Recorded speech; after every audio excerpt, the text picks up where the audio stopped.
Mr. President, for 3.5 years after you lost the 2020 election, you repeatedly falsely claimed that you won, many times saying you won in a landslide.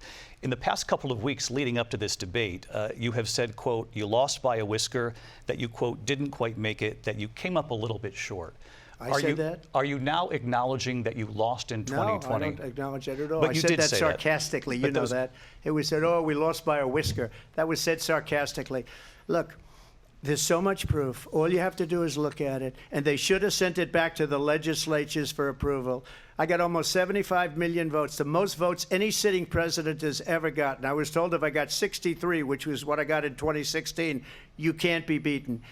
The election, people should never be thinking about an election as fraudulent. We need two things. We need walls, and we have to have it. We have to have borders, and we have to have good elections. Our elections are bad. And a lot of these illegal immigrants coming in, they're trying to get them to vote. They can't even speak English. They don't even know what country they're in practically. And these people are trying to get them to vote. And that's why they're allowing them to come into our country. I did watch all of these pieces of video. I didn't detect the sarcasm, lost by a whisker, we didn't quite make it.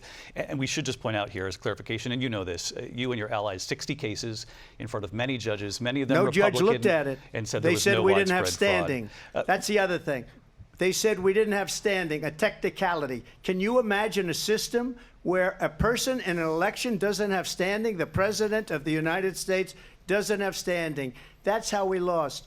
If you look at the facts, and I'd love to have you'll do a special on it. I'll show you Georgia, and I'll show you Wisconsin, and I'll show you Pennsylvania, and I'll show you. We have so many facts and statistics, but you know what? That doesn't matter, because we have to solve the problem that we have right now. That's old news. And the problem that we have right now is we have a nation in decline, and they have put it into decline. We have a nation that is dying, David. Mr. President.